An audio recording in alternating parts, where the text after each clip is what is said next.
ਰੋਜ਼ਾਨਾ ਲੋਕਨਾਥ ਟੀਵੀ ਦੇ ਵਿਸ਼ੇਸ਼ ਪ੍ਰੋਗਰਾਮ ਲੁਕਮਾ ਸੱਚ ਦੇ ਵਿੱਚ ਮੈਂ ਸੁਖਵਿੰਦਰ ਸਿੰਘ ਸਿੱਧੂ ਤੁਹਾਡਾ ਸਵਾਗਤ ਕਰਦਾ। ਪ੍ਰੋਗਰਾਮ ਦੇ ਵਿੱਚ ਗੱਲਬਾਤ ਕਰਾਂਗੇ ਪੰਜਾਬ ਦੀ ਸਿਆਸਤ ਦੇ ਨਾਲ ਜੁੜੀ ਹੋਈ ਅਹਿਮ ਖਬਰ ਤੇ ਵਿਚਾਰ ਚਰਚਾ ਕਰਾਂਗੇ।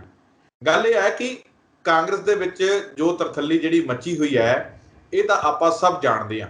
ਕੈਪਟਨ ਅਮਰਿੰਦਰ ਸਿੰਘ ਦੇ ਖਿਲਾਫ ਮੀਟਿੰਗਾਂ ਦਾ ਦੌਰ ਜਾਰੀ ਹੈ। ਕਿਤੇ ਰੰਧਾਵਾ, ਚੰਨੀ ਤੇ ਕੁਝ ਹੋਰ ਵਿਧਾਇਕ ਜਿਹੜੇ ਰਲ ਕੇ ਨਵਜੋਤ ਸਿੰਘ ਸਿੱਧੂ ਦੇ ਨਾਲ ਬੈਠਕ ਕਰਦੇ ਨੇ। ਕਿਤੇ ਨਵਜੋਤ ਸਿੰਘ ਸਿੱਧੂ ਤੋਂ ਬਿਨਾਂ ਰੰਧਾਵਾ, ਚੰਨੀ ਤੇ ਬਿੱਟੂ ਕਾਂਗੜ ਤੇ ਜਿਹੜੇ ਪ੍ਰਤਾਪ ਸਿੰਘ ਬਾਜਵਾ ਉਹ ਮੀਟਿੰਗ ਕਰਦੇ ਨੇ। ਤੇ ਕਿਤੇ ਜਿਹੜੇ ਕੈਪਟਨ ਦੇ ਕਰੀਬੀ ਮੰਤਰੀ ਨੇ ਉਹ ਨਵਜੋਤ ਸਿੰਘ ਸਿੱਧੂ ਦੀ ਸ਼ਿਕਾਇਤ ਹਾਈ ਕਮਾਨ ਕੋਲੇ ਕਰਦੇ ਨੇ।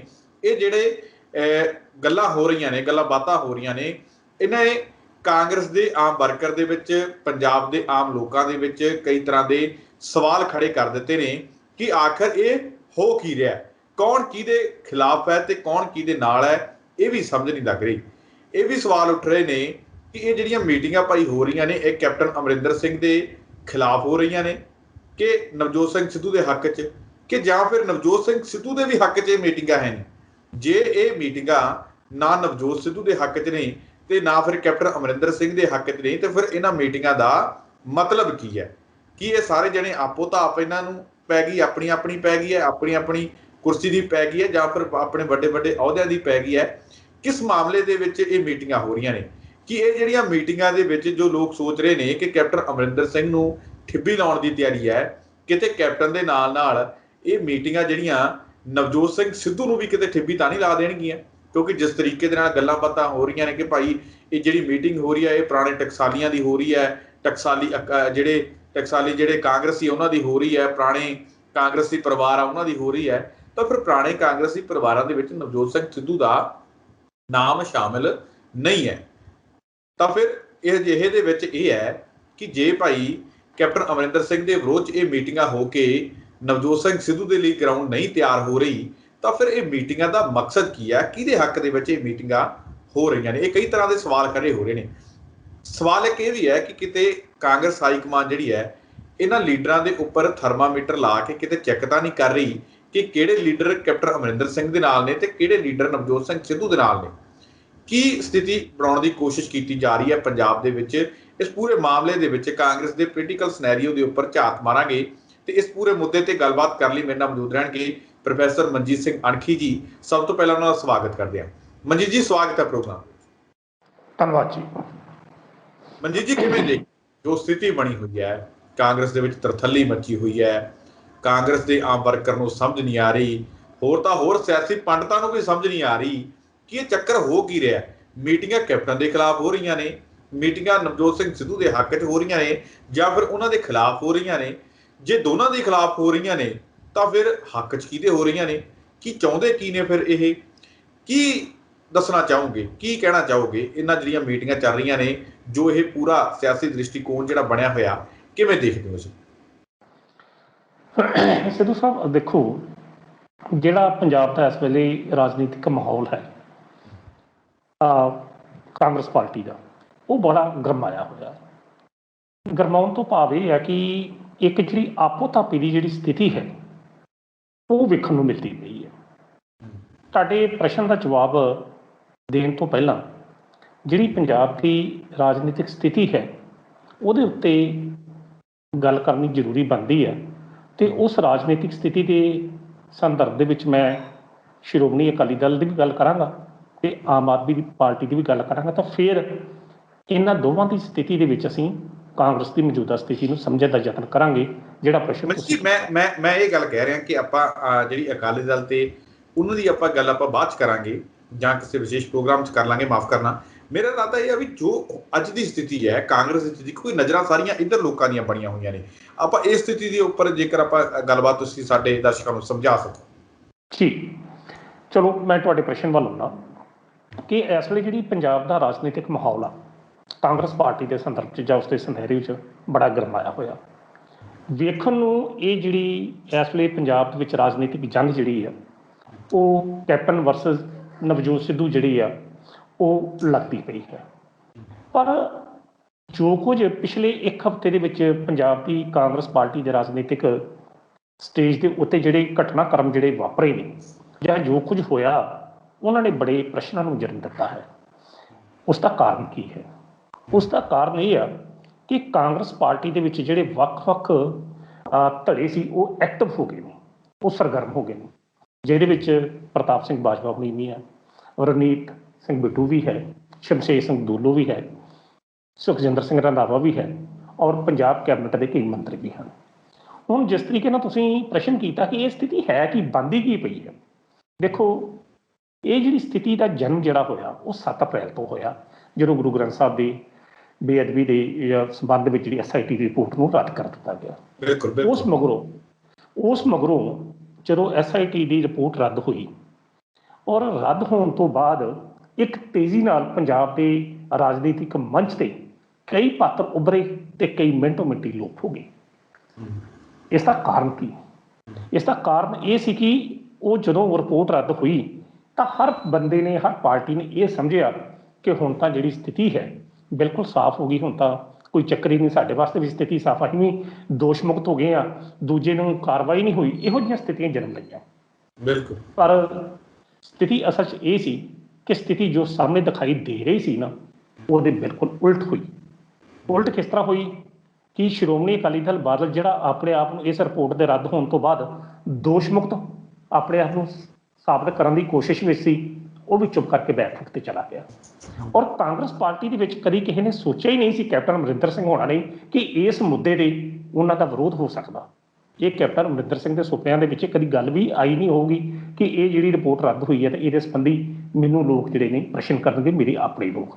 ਪਰ ਹੋਇਆ ਕਿ ਉਸ ਮੁੱਦੇ ਨੂੰ ਨਵਜੋਤ ਸਿੰਘ ਸਿੱਧੂ ਨੇ ਚੁੱਕਿਆ ਔਰ ਆਪਣੇ ਟਵੀਟਾਂ ਦੇ ਰਾਹੀਂ ਕੈਪਟਨ ਅਮਰਿੰਦਰ ਸਿੰਘ ਨੂੰ ਉਹਨਾਂ ਦੀ ਜ਼ਿੰਮੇਵਾਰੀ ਦਾ ਅਹਿਸਾਸ ਕਰਾਇਆ ਕਿ ਹਾਂ ਵੀ ਤੂੰ ਦੱਸ ਕਿ ਇਹਦੇ ਉੱਤੇ ਕੀਤਾ ਕੀ।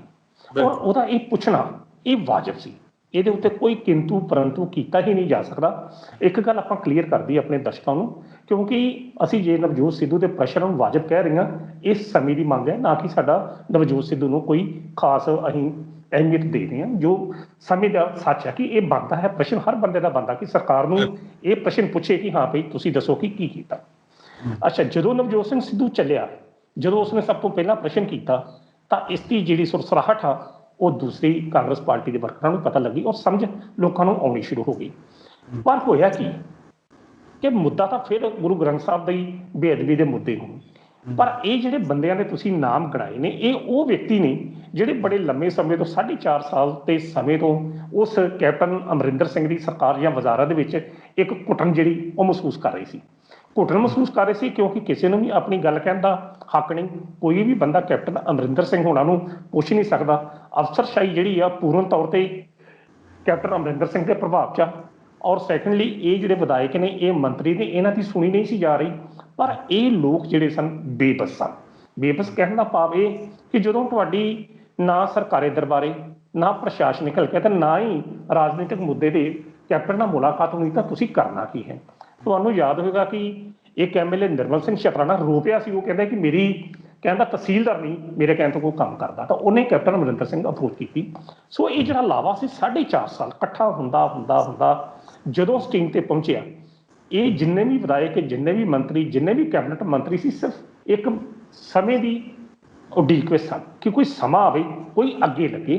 ਕਿਉਂਕਿ ਕੈਪਟਨ ਅਮਰਿੰਦਰ ਸਿੰਘ ਹੋਣਾ ਦਾ ਕੱਦ ਹਾਈਕਮਾਨ ਦੀ ਨਜ਼ਰਾਂ 'ਚ ਤੇ ਪੰਜਾਬ ਦੀ ਵਿਚਾਰ 'ਚ ਇੰਨਾ ਉੱਚਾ ਕਿ ਕੋਈ ਬੰਦਾ ਉਹਨਾਂ ਦੇ ਸਾਹਮਣੇ ਸਿਰ ਚੁੱਕਣ ਦੀ ਹਿੰਮਤ ਜਿਹੜੀ ਨਹੀਂ ਸੀ ਕਰ ਸਕਦਾ।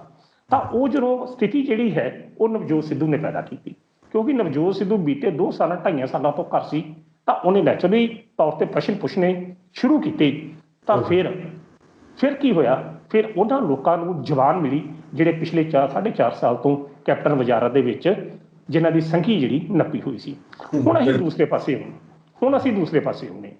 ਤੁਸੀਂ ਇਹ ਗੱਲ ਕੀਤੀ ਕਿ ਆਹ ਜੋ ਕੁਝ ਹੋ ਰਿਹਾ, ਕਿ ਥਿੱਬੀ ਲਾਈ ਜਾ ਰਹੀ ਹੈ, ਕਿਹਦੇ ਹੱਕ 'ਚ, ਕਿਹਦੇ ਵਿਰੋਧ 'ਚ ਕੀ ਕੁਝ ਹੋ ਰਿਹਾ। ਦੇਖੋ, ਇਹ ਆਮ ਤੌਰ ਤੇ ਇਹ ਗੱਲ ਹੁੰਦੀ ਹੈ ਕਿ ਦੁਸ਼ਮਣਾਂ ਤੇ ਦੁਸ਼ਮਣ ਯਾਰ, ਜੇ ਉਹਦਾ ਹੈ ਤਾਂ ਦੋਸਤਾਂ ਦੀ ਮਤਲਬ ਇਹ ਤੇ ਗੱਲ ਹੁੰਦੀ ਕਿ ਜੇ ਮੇਰਾ ਕੋਈ ਦੁਸ਼ਮਣ ਹੈ ਤਾਂ ਉਹਦਾ ਦੁਸ਼ਮਣ ਹੈ, ਤਾਂ ਮੈਂ ਨੈਚੁਰਲੀ ਤੌਰ ਤੇ ਉਹਦੇ ਨਾਲ ਆਪਣੇ ਸੰਬੰਧ ਜਿਹੜੇ ਕਾਇਮ ਕਰਾਂਗਾ। ਇਹ ਵੀ ਇੱਕ ਸਥਿਤੀ ਅਲੱਗ ਹੈ ਕਿਉਂਕਿ ਰਾਜਨੀਤਿਕ ਜਿਹੜੀ ਪੰਜਾਬ ਦੀ ਵਜ਼ਾਰਤ 'ਚ ਨਵਜੋਤ ਸਿੰਘ ਸਿੱਧੂ ਬਿਲਕੁਲ ਇਕੱਲਾ ਚੱਲਿਆ ਸੀ। ਤੇ ਅਗਰ ਅੱਜ ਦੀ ਤਰੀਕ ਦੇ ਵਿੱਚ ਵੀ ਵੇਖਿਆ ਜਾਵੇ ਤਾਂ ਸਿਵਾਏ 2-3 ਬੰਦਿਆਂ ਤੋਂ ਇਲਾਵਾ ਅਜੇ ਵੀ ਕੋਈ ਸਪਸ਼ਟ ਰੂਪ ਦੇ ਵਿੱਚ ਇੰਨੀ ਗੱਲ ਨਹੀਂ ਕਹਿ ਸਕਦਾ ਕਿ ਵੀ ਨਵਜੋਤ ਸਿੱਧੂ ਜੋ ਕਰ ਰਿਹਾ ਠੀਕ ਕਰ ਰਿਹਾ ਤੇ ਅਸੀਂ ਉਹਦੇ ਨਾਲ ਹਾਂ। ਸੁਖਜਿੰਦਰ ਸਿੰਘ ਰੰਧਾਵਾ ਧਾਰਮਿਕ ਬਿਰਤੀ ਦਾ ਮਾਲਕ ਆ, ਭਾਵਕ ਬਿਰਤੀ ਦਾ ਮਾਲਕ ਆ। ਉਹ ਇਸ ਧਾਰਮਿਕ ਮੁੱਦੇ ਨਾਲ ਮਾਨਸਿਕ ਤੌਰ ਤੇ ਜੁੜਿਆ। ਹਾਲਾਂਕਿ ਪਿਛਲੇ ਦੌਰ 'ਚ ਉਸਦੀ ਨਵਜੋਤ ਸਿੱਧੂ ਨਾਲ ਸਟੇਜ ਦੇ ਉੱਤੇ ਵੀ ਬੋਲ ਕਬੋਲ ਹੋਇਆ, ਪਰ ਅੱਜ ਦੀ ਸਥਿਤੀ ਦੇ ਵਿੱਚ ਉਹ ਜਿਹੜੀਆਂ ਮੀਟਿੰਗਾਂ ਕਰ ਰਿਹਾ, ਉਹ ਲੱਗਦਾ ਤਾਂ ਇਸੇ ਤਰ੍ਹਾਂ ਹੀ ਹੈ ਕਿ ਉਹ ਨਵਜੋਤ ਸਿੱਧੂ ਨੂੰ ਸਪੋਰਟ ਕਰ ਰਹੇ ਆ। ਨਵਜੋਤ ਸਿੱਧੂ ਦੇ ਉਠਾਏ ਗਏ ਮੁੱਦਿਆਂ ਦੇ ਉੱਤੇ ਉਹ ਪੂਰਨ ਤੌਰ ਤੇ ਉਹਦੇ ਨਾਲ ਸਹਿਮਤ ਨਹੀਂ। ਪਰ ਬੜੀ ਇੱਕ ਦਿਲਚਸਪ ਗੱਲ ਆ, ਪਰ ਅਜੇ ਤੱਕ ਕਿਸੇ ਵੀ ਬੰਦੇ ਨੇ ਇਹ ਗੱਲ ਨਹੀਂ ਕਹੀ ਕਿ ਨਵਜੋਤ ਸਿੱਧੂ ਦੇ ਅਸੀਂ ਨਾਲ ਆ, ਨਵਜੋਤ ਸਿੱਧੂ ਨੂੰ ਅਸੀਂ ਪ੍ਰਵਾਨਗੀ ਦੇਂਗੇ, ਜੋ ਕਰੇਗਾ ਅਸੀਂ ਉਹਦੇ ਨਾਲ ਸਹਿਮਤ ਹਾਂ। ਇਸ ਦਾ ਕੀ ਕਾਰਨ ਹੈ? ਇਸ ਦਾ ਕਾਰਨ ਇਹ ਆ ਕਿਉਂਕਿ ਅਜੇ ਵੀ ਇਹ ਜਿਹੜਾ ਵਿਧਾਇਕਾਂ ਦਾ ਗਰੁੱਪ ਹੈ, ਜਿਹਨਾਂ ਵਜ਼ਾਰਤ ਦੇ ਵਿੱਚ ਮੰਤਰੀ ਨੇ, ਉਹਨਾਂ ਤੋਂ ਤੇ ਅਜੇ ਵੀ ਕੈਪਟਨ ਅਮਰਿੰਦਰ ਸਿੰਘ ਦਾ ਛਾਇਆ ਜਿਹੜਾ ਛੱਪਾ ਜਿਹੜਾ ਉਹ ਪਿਆ ਹੈ। ਦੂਜੇ ਪਾਸੇ ਕੀ ਹੋਇਆ ਕਿ ਕੈਪਟਨ ਅਮਰਿੰਦਰ ਸਿੰਘ ਦੇ ਜਿਹੜੇ ਵਿਰੋਧੀ ਲੰਮੇ ਸਮੇਂ ਤੋਂ ਰਹੇ ਨੇ, ਉਹ ਵੀ ਐਕਟਿਵ ਹੋ ਗਏ, ਜਿਨ੍ਹਾਂ ਵਿੱਚ ਕੈਪਟਨ ਪ੍ਰਤਾਪ ਸਿੰਘ ਬਾਜਵਾ, ਸ਼ਮਸ਼ੇਰ ਸਿੰਘ ਦੂਲੋ ਆ, ਰਵਨੀਤ ਸਿੰਘ ਬਿੱਟੂ ਆ। ਕਿਉਂਕਿ ਇਹਦਾ ਕਾਰਨ ਤੁਹਾਨੂੰ ਮੈਂ ਸਮਝਾਉਣ ਦਾ ਯਤਨ ਕਰਦਾ ਥੋੜ੍ਹਾ ਜਿਹਾ। ਜਿਹੜੀ ਮੁੱਖ ਮੰਤਰੀ ਦੀ ਕੁਰਸੀ ਹੈ ਨਾ, ਜਦੋਂ ਕੁਰਸੀ ਚੰਡੀਗੜ੍ਹ 'ਚੋਂ ਇਹ ਲੋਕ ਲੰਘਦੇ ਆ, ਜਿਨ੍ਹਾਂ ਮੈਂ ਤਿੰਨਾਂ ਦੇ ਨਾਮ ਲਈ, ਇਹ ਕੁਰਸੀ ਵੱਲ ਮੈਨੇ ਕਿ ਇਹ ਕੁਰਸੀ ਬੁਨਿਆਦੀ ਤੌਰ 'ਤੇ ਤਾਂ ਸਾਡੀ ਆ। ਕਿਉਂਕਿ ਜਦੋਂ ਰਵਨੀਤ ਸਿੰਘ ਬਿੱਟੂ ਵਹਿੰਦਾ, ਉਹਨੂੰ ਇਹ ਯਾਦ ਆਉਂਦਾ ਕਿ ਮੇਰਾ ਦਾਦਾ ਇਸ ਚੇਅਰ 'ਤੇ ਕਦੀ ਬੈਠਦਾ ਰਿਹਾ, ਪਰੰਪਰਕ ਤੌਰ 'ਤੇ ਅਸੀਂ ਪੰਜਾਬ ਵਾਸਤੇ ਬੜੀ ਕੁਰਬਾਨੀ ਦਿੱਤੀ ਹੈ। ਦੂਜੇ ਪਾਸੇ ਪ੍ਰਤਾਪ ਸਿੰਘ ਬਾਜਵਾ, ਉਹ ਵੀ ਇਹ ਗੱਲ ਸੋਚਦਾ ਕਿ ਸਤਨਾਮ ਸਿੰਘ ਬਾਜਵਾ ਮੇਰਾ ਫਾਦਰ ਸੀ, ਅਸੀਂ ਵੀ ਅੱਤਵਾਦ ਵਿਰੁੱਧ ਲੜਾਈ ਲੜੀ ਤੇ ਇਸ ਕੁਰਸੀ ਦੇ ਹੱਕ ਜਿਹੜਾ ਸਾਡਾ ਆ, ਜਿਹੜੀ ਪੰਜਾਬ ਕਾਂਗਰਸ ਉਸ ਦਾ ਮੈਂ ਮੰਤਰੀ ਪ੍ਰਧਾਨ ਰਿਹਾ। ਸ਼ਮਸ਼ੇਰ ਸਿੰਘ ਦੂਲੋ ਹੁਣੀ ਜਿਹੜੇ ਨੇ, ਉਹ ਕਿਸੇ ਦਲਿਤ ਵਰਗ ਦੇ ਅਕੋਰਡਿੰਗਲੀ ਉਹ ਗੱਲ ਕਰਦੇ ਨੇ ਕਿ ਹਾਂ ਭਈ ਸਾਡੀ ਵੀ ਵਾਰੀ ਹੋਣੀ ਚਾਹੀਦੀ ਹੈ। ਸੋ ਕਹਿਣ ਦਾ ਅਰਥ ਇਹ ਆ, ਜਿਹੜਾ ਤੁਸੀਂ ਮੈਨੂੰ ਪ੍ਰਸ਼ਨ ਕੀਤਾ ਕਿ ਇਸ ਵੇਲੇ ਹਰ ਬੰਦਾ ਆਪਣੀ ਦੁਕਾਨ ਖੋਲ ਕੇ ਬੈਠਾ, ਚਾਹੇ ਉਹ ਬਾਜਵਾ ਪ੍ਰਤਾਪ ਬਾਜਵਾ ਹੋਵੇ, ਚਾਹੇ ਰਵਨੀਤ ਬਿੱਟੂ ਹੋਵੇ, ਚਾਹੇ ਸੁਖਜਿੰਦਰ ਸਿੰਘ ਰੰਧਾਵਾ ਹੋਣਾ ਦਾ ਗਰੁੱਪ ਹੋਵੇ, ਚਾਹੇ ਫਿਰ ਨਵਜੋਤ ਸਿੰਘ ਸਿੱਧੂ ਹੋਈ ਹੋਣਾ। ਇਹ ਜਿਹੜੀ ਗੱਲ ਹੈ, ਹਰ ਬੰਦੇ ਨੇ ਆਪੋ ਆਪਣੀ ਦੁਕਾਨ ਖੋਲ੍ਹੀ ਹੈ, ਔਰ ਦੁਕਾਨ ਦੇ ਵਿੱਚ ਕਿਸ ਬੰਦੇ ਦਾ ਮਾਲ ਜ਼ਿਆਦਾ ਵਿਕਣਾ ਇਹ ਤਾਂ ਸਮਾਂ ਦੱਸੇਗਾ। ਕਿਉਂਕਿ ਹਰ ਬੰਦੇ ਨੇ ਉਹ ਮਾਲ ਪਾਉਣ ਦਾ ਯਤਨ ਕੀਤਾ ਜਿਹਦੀ ਵਿਕਰੀ ਜ਼ਿਆਦਾ ਹੋਵੇ, ਤਾਂ ਵਿਕਰੀ ਕੇਵਲ ਔਰ ਕੇਵਲ ਉਸ ਵਿਅਕਤੀ ਦੀ ਹੋਏਗੀ, ਉਸ ਬੰਦੇ ਦੀ ਗੱਲ ਸੁਣੀ ਜਾਏਗੀ ਜਿਹੜਾ ਪੰਜਾਬ ਦੇ ਲੋਕ ਮੁੱਦਿਆਂ ਦੀ ਗੱਲ ਕਰੇਗਾ। ਔਰ ਇਹਦੇ ਵਿੱਚ ਇਸ ਵੇਲੇ ਨਵਜੋਤ ਸਿੰਘ ਸਿੱਧੂ ਨਿਤ ਨਵੇਂ ਟਵੀਟ ਕਰਕੇ ਇੱਕੋ ਉਹਨੇ ਮੁੱਦਾ ਰੱਖਿਆ। ਦੇਖੋ, ਇੱਕੋ ਮੁੱਦਾ ਰੱਖਿਆ, ਗੁਰੂ ਗ੍ਰੰਥ ਸਾਹਿਬ ਦੀ ਬੇਅਦਬੀ, ਗੁਰੂ ਗ੍ਰੰਥ ਸਾਹਿਬ ਦੀ ਬੇਅਦਬੀ। ਇਸ ਮੁੱਦੇ ਤੋਂ ਉਹ ਸਾਈਡ ਤੇ ਨਹੀਂ ਜਾ ਰਿਹਾ, ਔਰ ਇਸੇ ਕਰਕੇ ਉਸ ਨੂੰ ਵੇਟੇਜ ਦਿੱਤਾ ਜਾ ਰਿਹਾ, ਲੋਕ ਉਸ ਦੀ ਗੱਲ ਸੁਣਦੇ ਆ। ਹੁਣ ਆਪਾਂ ਇਸ ਪਾਸੇ ਨੂੰ ਆਈਏ, ਜਿਹੜਾ ਮੈਂ ਤੁਹਾਡੇ ਨਾਲ ਗੱਲ ਕੀਤੀ ਸੀ, ਜਿਵੇਂ ਤੁਸੀਂ ਸਮਝਾਉਣ ਦੀ ਕੋਸ਼ਿਸ਼ ਕਰ ਰਹੇ ਹੋ, ਜਿਵੇਂ ਮੈਂ ਸਵਾਲ ਮੇਰਾ ਹਲੇ ਵੀ ਉੱਥੇ ਹੀ ਖੜਾ ਹੈ ਕਿ ਇਹ ਮੀਟਿੰਗਾਂ ਹੋ ਕਿਸ ਪਾਸੇ ਨੂੰ ਰਹੀਆਂ। ਜੇ ਆਪਾਂ ਸੁਖਜਿੰਦਰ ਸਿੰਘ ਰੰਧਾਵੇ ਉਹਨਾਂ ਦੀ ਗੱਲ ਕਰੀਏ ਤਾਂ ਠੀਕ ਹੈ, ਆਪਾਂ ਨੂੰ ਲੱਗਦਾ ਕਿ ਕਿਤੇ ਨਾ ਕਿਤੇ ਨਵਜੋਤ ਸਿੰਘ ਸਿੱਧੂ ਦੀ ਸਪੋਰਟ 'ਚ ਹੋ ਸਕਦੇ ਆ। ਪਰ ਜਿਸ ਤਰੀਕੇ ਨਾਲ ਰਵਨੀਤ ਸਿੰਘ ਬਿੱਟੂ ਪਿਛਲੇ ਲੰਬੇ ਸਮੇਂ ਤੋਂ ਕਾਫੀ ਨਾਰਾਜ਼ ਇਸ ਗੱਲ ਤੋਂ ਨਜ਼ਰ ਆਉਂਦੇ ਰਹੇ ਆ ਕਿ ਜਿਹੜਾ ਮਨਪ੍ਰੀਤ ਬਾਦਲ ਪਿਛਲੀ ਸਰਕਾਰ ਦੇ ਵਿੱਚ ਵੀ ਮੰਤਰੀ ਰਹੇ ਆ, ਸਾਡੀ ਸਰਕਾਰ 'ਚ ਵੀ ਮੰਤਰੀ ਆ, ਨਵਜੋਤ ਸਿੰਘ ਸਿੱਧੂ ਦੀ ਵਾਈਫ ਉੱਧਰ ਮੰਤਰੀ ਰਹੀ, ਇੱਧਰ ਆ ਕੇ ਨਵਜੋਤ ਸਿੰਘ ਸਿੱਧੂ ਖੁਦ ਮੰਤਰੀ ਬਣ ਗਏ। ਮਤਲਬ ਕਹਿੰਦੇ ਕਿ ਟਕਸਾਲੀਆਂ ਦੀ ਉਨੀ ਕਦਰ ਨਹੀਂ ਜਿੰਨੀ ਬਾਹਰੋਂ ਆਇਆਂ ਦੀ ਕਦਰ ਹੈ। ਤਾਂ ਹੁਣ ਜੇ ਰੰਧਾਵਾ ਹੋਣਾ ਦੀ ਉਹਨਾਂ ਦੇ ਨਾਲ ਮੀਟਿੰਗ ਹੁੰਦੀ ਹੈ, ਬਾਜਵਾ ਹੋਣਾ ਦੀ ਮੀਟਿੰਗ ਹੁੰਦੀ ਹੈ, ਤਾਂ ਫਿਰ ਆਪਾਂ ਕਿਸ ਸੰਦਰਭ ਵਿੱਚ ਸਮਝੀਏ ਕਿ ਇਹ ਮੀਟਿੰਗ ਨਵਜੋਤ ਸਿੰਘ ਸਿੱਧੂ ਦੇ ਹੱਕ ਤਾਂ ਸਮਝੀ ਨਹੀਂ ਜਾ ਸਕਦੀ ਜੇ ਰਵਨੀਤ ਸਿੰਘ ਬਿੱਟੂ ਵੀ ਉਸ ਮੀਟਿੰਗ ਦੇ ਵਿੱਚ ਸ਼ਾਮਿਲ ਨੇ। ਤਾਂ ਦੂਜੇ ਪਾਸੇ ਰਵਨੀਤ ਸਿੰਘ ਬਿੱਟੂ ਨੇ ਇੱਕ ਇੰਟਰਵਿਊ ਦੇ ਵਿੱਚ ਕਿਸੇ ਪੱਤਰਕਾਰ ਨੇ ਸਵਾਲ ਪੁੱਛਿਆ ਵੀ ਜੇ ਭਾਈ party high command Navjot Singh Sidhu ਨੂੰ CM ਜਾਂ ਫਿਰ ਪ੍ਰਧਾਨ ਦੇ ਅਹੁਦੇ ਤੇ ਬਿਠਾਉਂਦੀ ਹੈ, ਉਹ ਕਹਿੰਦੇ ਪ੍ਰਧਾਨ ਦੇ ਅਹੁਦੇ ਤੇ ਅਸੀਂ ਬੈਠਣ ਨਹੀਂ ਦੇਣਾ। ਹਾਲਾਂਕਿ ਉਹਨਾਂ ਦੇ ਵੱਲੋਂ ਸਿੱਧੇ ਤੌਰ ਤੇ ਇਹ ਤਾਂ ਨਹੀਂ ਕਿਹਾ ਗਿਆ ਕਿ CM ਦੀ ਕੁਰਸੀ ਤੇ ਵੀ ਨਹੀਂ ਬੈਠਣ ਦੇਣਾ, ਉਹ ਕਹਿੰਦੇ ਕਿ ਅਸੀਂ ਪ੍ਰਧਾਨ ਦੀ ਕੁਰਸੀ ਤੇ ਤਾਂ ਉਹਨੂੰ ਬੈਠਣ ਹੀ ਨਹੀਂ ਦੇਣਾ। ਹੋ ਸਕਦਾ ਕਿ ਰਵਨੀਤ ਸਿੰਘ ਬਿੱਟੂ ਦੇਖਦੇ ਹੋਣ ਵੀ ਸਥਿਤੀ ਜਿਹੜੀ ਇਹੋ ਜਿਹੀ ਬਣ ਗਈ ਹੈ, ਪ੍ਰਤਾਪ ਸਿੰਘ ਬਾਜਵਾ ਵੀ ਸ਼ਾਇਦ ਇਹੀ ਸੋਚਦੇ ਹੋਣ ਕਿ ਸਾਡਾ CM ਦੀ ਕੁਰਸੀ ਤੇ ਦਾ ਨਹੀਂ ਲੱਗਣਾ, ਏਦਾਂ ਰੌਲਾ ਰੱਪਾ ਪਾ ਕੇ ਅਸੀਂ ਦੋਵਾਂ ਪਾਸੇ ਵਿਰੋਧਤਾ ਦਿਖਾ ਕੇ ਕੀ ਪਤਾ ਸਾਡਾ ਪ੍ਰਧਾਨਗੀ ਦੀ ਕੁਰਸੀ ਤੇ ਦਾ ਲੱਗ ਜੇ। ਤਾਂ ਦੂਜੇ ਪਾਸੇ ਸਵਾਲ ਇਹ ਵੀ ਉੱਠਦਾ ਹੈ ਕਿ ਨਵਜੋਤ ਸਿੰਘ ਸਿੱਧੂ ਉੱਪਰ ਸਵਾਲ ਚੱਕਣ ਵਾਲੇ ਰਵਨੀਤ ਸਿੰਘ ਬਿੱਟੂ ਇਸ ਮੀਟਿੰਗ ਦੇ ਵਿੱਚ ਕਿਉਂ ਸ਼ਾਮਿਲ ਹੋਏ, ਕਿਵੇਂ ਦੇਖੀਏ ਕਿ ਨਵਜੋਤ ਸਿੰਘ ਸਿੱਧੂ ਦੇ ਖਿਲਾਫ ਇਹ ਮੀਟਿੰਗ ਹੋ ਸਕਦੀ ਹੈ ਜਾਂ ਫਿਰ ਰਵਨੀਤ ਸਿੰਘ ਬਿੱਟੂ ਜਾਂ ਫਿਰ ਹੋਰ ਜਿਹੜੇ ਆਗੂ ਰੰਧਾਵਾ ਉਹਨਾਂ ਨੂੰ ਛੱਡ ਕੇ ਇਸ ਮੀਟਿੰਗ ਦੇ ਵਿੱਚ ਸ਼ਾਮਿਲ ਹੋਏ ਨੇ, ਉਹ ਸਿਰਫ ਔਰ ਸਿਰਫ ਝੰਡੀ ਜੀ ਦੀ ਮਰਜ਼ੀ ਹੋਵੇ, ਚਾਹੇ ਕੈਪਟਨ ਦੀ ਹੋਵੇ ਚਾਹੇ ਨਵਜੋਤ ਸਿੰਘ ਸਿੱਧੂ ਦੀ ਹੋਵੇ, ਆਪਣਾ ਭਾਵ ਵਧਾਉਣ ਦੇ ਚੱਕਰ ਦੇ ਵਿੱਚ ਹੀ ਬੈਠੇ ਆ ਕਿ ਵੱਡੀ ਕੁਰਸੀ ਨੂੰ ਹੱਥ ਪੈ ਜਾਵੇ। ਦੇਖੋ, ਤੁਸੀਂ ਜਿਹੜਾ ਪ੍ਰਸ਼ਨ ਕਰ ਰਹੇ ਜੀ ਉਹਦੇ 'ਚ ਤੁਸੀਂ ਆਪਣੇ ਆਪ ਹੀ ਜਵਾਬ ਜਿਹੜਾ ਨਾ ਉਹ ਦੇ ਦਿੱਤਾ। ਕੇਵਲ ਔਰ ਕੇਵਲ ਮੈਂ ਤੁਹਾਡੇ ਪ੍ਰਸ਼ਨ ਦੀ ਵਿਆਖਿਆ ਜਿਹੜੀ ਉਹ ਕਰਾਂਗਾ, ਕਿਉਂਕਿ ਜਵਾਬ ਤੁਸੀਂ ਦੇ ਦਿੱਤਾ ਮੈਨੂੰ ਆਪ ਹੀ। ਇੱਕ ਸ਼ਬਦ ਵਰਤਿਆ ਟਕਸਾਲੀ। ਟਕਸਾਲੀ ਸ਼ਬਦ ਪੰਜਾਬ 'ਚ ਇੰਨਾ ਕੁ ਬਦਨਾਮ ਹੋ ਗਿਆ ਕਿ ਇਹਨੂੰ ਡਿਫਾਈਨ ਨਹੀਂ ਕੀਤਾ ਜਾ ਸਕਦਾ ਕਿ ਕਿਹੜਾ ਟਕਸਾਲੀ ਹੈ ਤੇ ਕਿਹੜਾ ਨਹੀਂ ਹੈ। ਪਤਾ ਨਹੀਂ ਕਿਉਂ ਮੇਰੀ ਗੱਲ ਜਿਹੜੀ ਹੈ ਫਿਰ ਉਹ ਦੂਜੇ ਪਾਸੇ ਚਲੇ ਜਾਂਦੀ, ਜਿਹਦੇ ਵੱਲੋਂ ਤੁਸੀਂ ਸ਼ਾਇਦ ਗੱਲ ਨਹੀਂ ਕਰਨਾ ਚਾਹੁੰਦੇ ਕਿ ਸ਼੍ਰੋਮਣੀ ਅਕਾਲੀ ਦਲ ਆਪਾਂ ਵਿਸ਼ੇ ਤੋਂ ਨਾ ਭਟਕ ਜੀ। नहीं नहीं विषय तो नहीं भटकदे कि टकसाली शब्द की पहला गल कर लीए कि हर बंदा ही कहता जी मैं टकसाली हाँ। ब्रह्मपुरा हुणी कहते जी असीं टकसाली अकाली दल बना लिया, बादल साहब कहते असीं टकसाली हाँ। हुण असल च टकसाली है कौन? टकसाल तो वह आ कि जिथे घड़िया जाता सच्ची मतलब जिथे सिक्का जड़ा बनता जिथे रुपया बनता। हुण कांग्रसियां दे विच भी एक नवां प्रचलन आ गया जी टकसाली कांग्रेस ਪਹਿਲਾਂ ਅਕਾਲੀਆਂ 'ਚ ਹੁੰਦਾ ਸੀ। ਇਹੋ ਮਤਲਬ ਰਾਜਨੀਤੀ ਦੀ ਜਾਂ ਕਾਂਗਰਸ ਪਾਰਟੀ ਦੇ ਮਾੜੇ ਦਿਨਾਂ ਦੀ ਨਿਸ਼ਾਨੀ ਕਹੀ ਜਾ ਸਕਦੀ ਹੈ ਕਿ ਇੱਥੇ ਵੀ ਟਕਸਾਲੀ ਸ਼ਬਦ ਜਿਹੜਾ ਉਹ ਵਰਤਿਆ ਜਾਣ ਲੱਗਾ। ਅਤੇ ਜੇ ਵਾਕਈ ਟਕਸਾਲ ਦੇ ਪ੍ਰਪੇਖ ਦੇ ਵਿੱਚ ਇਹਨਾਂ ਕਾਂਗਰਸੀ ਨੇਤਾਵਾਂ ਦਾ ਬੰਦੇ ਨੇ ਕਿਸੇ ਨੇ ਕੱਦ ਕਾਠ ਵਿਚਰਨ ਦਾ ਵਾਚਣ ਦਾ ਯਤਨ ਕੀਤਾ ਤਾਂ ਕਲੀਅਰ ਕੱਟ ਕੋਈ ਵੀ ਬੰਦਾ ਕਾਂਗਰਸ ਦੇ ਨਿਰਧਾਰਿਤ ਸ਼ਰਤਾਂ ਅਨੁਸਾਰ ਪੂਰਾ ਹੀ ਨਹੀਂ ਉਤਰੂਗਾ, ਕਿਉਂਕਿ ਕਾਂਗਰਸ ਪਾਰਟੀ ਦੀਆਂ ਵੀ ਨਿਯਮ ਔਰ ਸ਼ਰਤਾਂ ਜਿਹੜੀਆਂ ਨੇ ਅਲੱਗ ਹੋਣਗੀਆਂ। ਚਲੋ ਇਹ ਨਹੀਂ, ਸਾਡਾ ਪ੍ਰਸ਼ਨ ਜਿਹੜਾ ਉਹ ਕੁਝ ਹੋਰ ਸੀ। ਤੁਸੀਂ ਇਹ ਗੱਲ ਕੀਤੀ ਕਿ ਇਹ ਮੀਟਿੰਗਾਂ ਦਾ ਫਿਰ ਹੋਣ ਦਾ ਮਤਲਬ ਕੀ ਹੈ? ਦੇਖੋ, ਜਿਸ ਤਰ੍ਹਾਂ ਤੁਸੀਂ ਇਹ ਜਵਾਬ ਦਿੱਤਾ ਕਿ ਹਰ ਬੰਦਾ ਇਸ ਵੇਲੇ ਇੱਕ ਭਾਰ ਵਧਾਉਣ ਦੀ ਕੋਸ਼ਿਸ਼ 'ਚ ਹੈ, ਜਿਹਨੂੰ ਪ੍ਰੈਸ਼ਰ ਗਰੁੱਪ ਅਸੀਂ ਕਹਿ ਸਕਦੇ ਹਾਂ। ਤੁਸੀਂ ਇੱਕ ਇੰਟਰਵਿਊ ਦੀ ਗੱਲ ਕਰ ਰਹੇ ਸੀ ਰਮਨੀਤ ਬਿੱਟੂ ਦੀ, ਜਿਹਦੇ ਵਿੱਚ ਕਹਿ ਰਹੇ ਮਤਲਬ ਜਿਹੜੀ ਉਹਨੇ ਇੰਨੀ ਗੱਲ, ਮੈਂ ਵੀ ਉਹ ਇੰਟਰਵਿਊ ਦੇਖੀ ਆ, ਪਰ ਉਹਦੇ ਵਿੱਚ ਇੱਕ ਉਹਨੇ ਇਹ ਵੀ ਗੱਲ ਕਹੀ ਆ ਕਿ ਜੋ ਕੈਪਟਨ ਆ ਅਮਰਿੰਦਰ ਸਿੰਘ ਉਹ ਰਾਹੁਲ ਗਾਂਧੀ ਕਰਕੇ ਕੈਪਟਨ ਹੈ। ਬੜੀ ਵੱਡੀ ਸਟੇਟਮੈਂਟ ਹੈ। ਉਹਨੇ ਕਿਹਾ ਕਿ ਫਿਰ ਜੋ ਰਾਹੁਲ ਗਾਂਧੀ ਦਾ ਫੈਸਲਾ ਹੋਏਗਾ ਉਹ ਫਿਰ ਤੁਸੀਂ ਮੰਨੋਗੇ, ਜੇ ਉਹ ਕਿਸੇ ਹੋਰ ਨੂੰ ਬਣਾ ਦਿੰਦੇ। ਕਹਿੰਦੇ ਜੀ ਉਹ ਸਵਾਲ ਹੀ ਪੈਦਾ ਨਹੀਂ ਦਾ ਪੱਤਰਕਾਰ ਨੇ ਫਿਰ ਉਹਨੂੰ ਕੁਐਸਚਨ ਕੀਤਾ ਕਿ ਤੁਸੀਂ ਮੰਨੋਗੇ? ਕਹਿੰਦਾ ਜੀ ਫਿਰ ਮੰਨਣਾ ਤਾਂ ਫਿਰ ਪੈਣਾ ਹੀ ਜੋ ਰਾਹੁਲ ਗਾਂਧੀ ਕਹਿ ਦੇਗਾ, ਪਰ ਇੱਦਾਂ ਹੋਏਗਾ ਨਹੀਂ, ਇੱਦਾਂ ਹੋਏਗਾ ਨਹੀਂ, ਕੇਵਲ ਆਪਣੇ ਮਨ ਨੂੰ ਸਮਝਾਉਣ ਦੀ ਗੱਲ ਹੁੰਦੀ ਹੈ।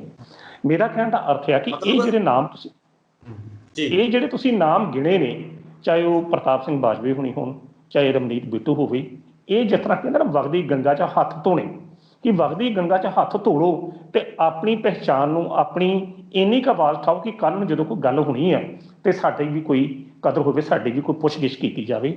ਪਰ ਇਹਦੇ ਵਿੱਚ ਜਿਹੜੀ ਪੋਜੀਸ਼ਨ ਹੈ ਉਹ ਕੇਵਲ ਔਰ ਕੇਵਲ ਤੁਸੀਂ ਨਵਜੋਤ ਸਿੱਧੂ ਦੀ ਔਰ ਕੈਪਟਨ ਅਮਰਿੰਦਰ ਸਿੰਘ ਦੀ ਹੈ, ਜਿਹੜੇ ਅਸਲ ਦੇ ਵਿੱਚ ਦੋ ਮੁੱਦਿਆਂ ਨੂੰ ਲੈ ਕੇ ਆਪਸੀ ਲੜਾਈ ਜਿਹੜੇ ਆਮੋ ਸਾਹਮਣੇ ਲੜਦੇ ਪਏ ਆ ਔਰ ਇੱਕ ਦੂਜੇ ਦੇ ਸਵਾਲ ਜਵਾਬ ਕਰਦੇ ਪਏ ਆ। ਹੁਣ ਸੁਖਜਿੰਦਰ ਰੰਧਾਵਾ ਜਿਹੜੀ ਉਹਨੇ ਚਰਨਜੀਤ ਚੰਨੀ ਹੁਣਾਂ ਨਾਲ ਜੇ ਮੀਟਿੰਗ ਕੀਤੀ ਔਰ ਉਸ ਤੋਂ ਬਾਅਦ ਕਹਿੰਦੇ ਕਿ ਭਰਤਿੰਦਰ ਚਾਹਲ ਔਰ ਇੱਕ ਹੋਰ ਮੰਤਰੀ ਮਿੰਟੋ ਮਿੰਟੀ ਉੱਥੇ ਪਹੁੰਚ ਕੇ ਉਹਨਾਂ ਨੂੰ ਸਮਝਾਉਣ ਦਾ ਯਤਨ ਕੀਤਾ।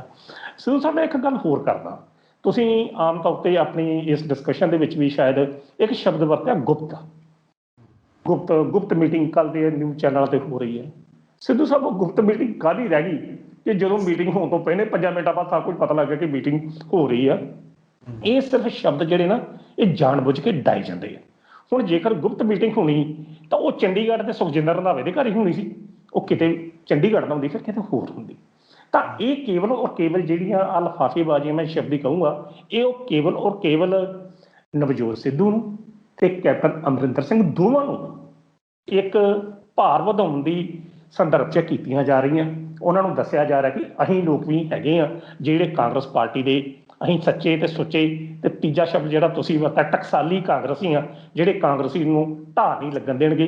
ਇਸ ਕਰਕੇ ਤੁਸੀਂ ਦੋਵੇਂ ਜਾਣੇ ਇਹ ਮਤ ਸੋਚੋ ਕਿ ਤੇਰੇ ਵਾਸਤੇ ਪੰਜਾਬ ਪ੍ਰਧਾਨਗੀ ਦਾ ਪਦ ਬੜਾ ਸੌਖਾ, ਅਤੇ ਤੂੰ ਦੂਸਰੇ ਪਾਸੇ ਕੈਪਟਨ ਅਮਰਿੰਦਰ ਸਿੰਘ ਵਾਸਤੇ ਵੀ ਇਹ ਸੋਚਦੇ। ਯਾਨੀ ਇਹ ਗੱਲ ਕਹਿਣ ਦੀ ਹੈ, ਇਹ ਗੱਲ ਵੀ ਆਹ ਖੜੇ ਆ ਭਾਈ ਵੀ ਜਿਹੜਾ ਸਾਡੀ ਤਕੜੀ 'ਚ ਤੁਹਾਡੇ ਵੱਲੋਂ ਸਾਡੀ ਤਕੜੀ 'ਚ ਵੱਧ ਭਾਰੀ ਕੁਰਸੀ ਰੱਖ ਦੂਗਾ ਉਹਦੇ ਵੱਲ ਅਸੀਂ ਚੱਲ ਜਾਵਾਂਗੇ, ਉਹਦੇ ਵੱਲ ਚੱਲ ਜਾਵਾਂਗੇ। ਦੂਸਰੀ ਗੱਲ ਮੈਂ ਹੋਰ ਕਰਾਂ, ਕਿਉਂਕਿ ਸਿੱਧੂ ਸਾਹਿਬ ਇਸ ਆਹ ਜਿਹੜੀਆਂ ਮੀਟਿੰਗਾਂ ਹੋ ਰਹੀਆਂ, ਜੇ ਤਾਂ ਮੈਂ ਅਖਬਾਰ 'ਚ ਆਪਣੀ ਰਿਪੋਰਟ ਲਿਖਦਾ ਤਾਂ ਮੈਂ ਗੁਪਤ ਮੀਟਿੰਗ ਨੂੰ ਕੌਮਿਆਂ 'ਚ ਲਿਖਣਾ ਸੀ, ਅਤੇ ਮੈਂ ਹੁਣ ਤੁਹਾਡੇ ਅਨੁਸਾਰ ਆਹ ਜਿਹੜੀਆਂ ਗੁਪਤ ਮੀਟਿੰਗਾਂ ਕੀਤੀਆਂ ਜਾ ਰਹੀਆਂ, ਇਹ ਗੁਪਤ ਮੀਟਿੰਗਾਂ ਦਾ ਮਤਲਬ ਆ ਮੌਜੂਦਾ ਸਥਿਤੀ ਨਹੀਂ ਆ, 2022 ਦੀ ਇਲੈਕਸ਼ਨ ਤੱਕ ਨਹੀਂ ਆ। ਇਹਨਾਂ ਮੀਟਿੰਗਾਂ ਦਾ ਇਹਨਾਂ ਦਾ ਮੰਤਵ ਜਿਹੜਾ ਹੈਗਾ 2022 ਤੋਂ ਬਾਅਦ ਦੀ ਸਥਿਤੀ ਦਾ ਆ ਕਿ ਭਲੇ ਮਾਨਸਾ ਜੇ ਕੱਲ੍ਹ ਨੂੰ ਕੈਪਟਨ ਅਮਰਿੰਦਰ ਦੀ ਸਰਕਾਰ ਬਣਦੀ ਆ ਤਾਂ ਸਾਡਾ ਹਾਲ ਪਹਿਲਾਂ ਉਹੀ 4.5 ਸਾਲ ਵਾਲਾ ਨਾ ਹੋਵੇ।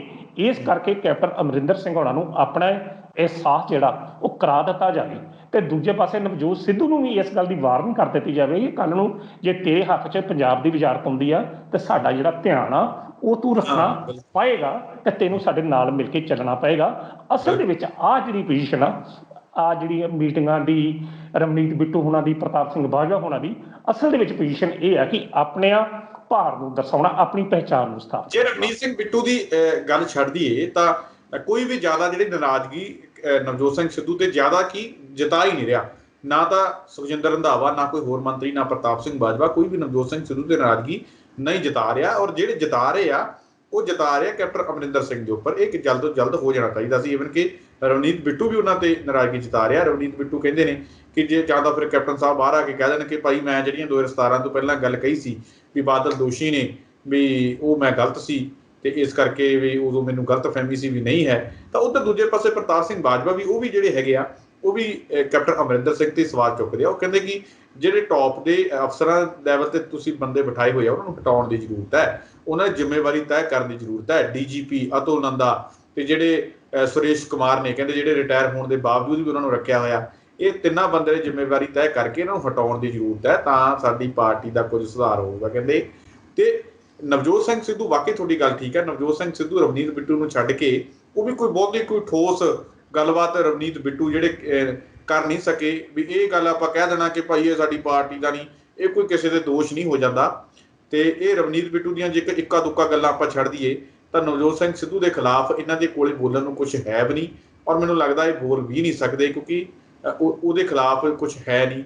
ਤੇ ਇਹ ਆਪ ਇੰਨੀ ਛਵੀ ਚੰਗੀ ਦੇ ਮਾਲਕ ਹੈ ਨਹੀਂ, ਆਪਾਂ ਸਭ ਜਾਣਦੇ ਹੀ ਹਾਂ ਕਿ ਇਹ ਕਿਸੇ ਦੇ ਦੋਸ਼ ਲਾ ਸਕਣ ਸਿਰਫ ਔਰ ਸਿਰਫ ਕੈਪਟਨ ਅਮਰਿੰਦਰ ਸਿੰਘ ਨੂੰ ਜਾਂ ਉਹਨਾਂ ਦੀਆਂ ਗਲਤੀਆਂ ਕੱਢਣ ਨੂੰ ਛੱਡ ਕੇ।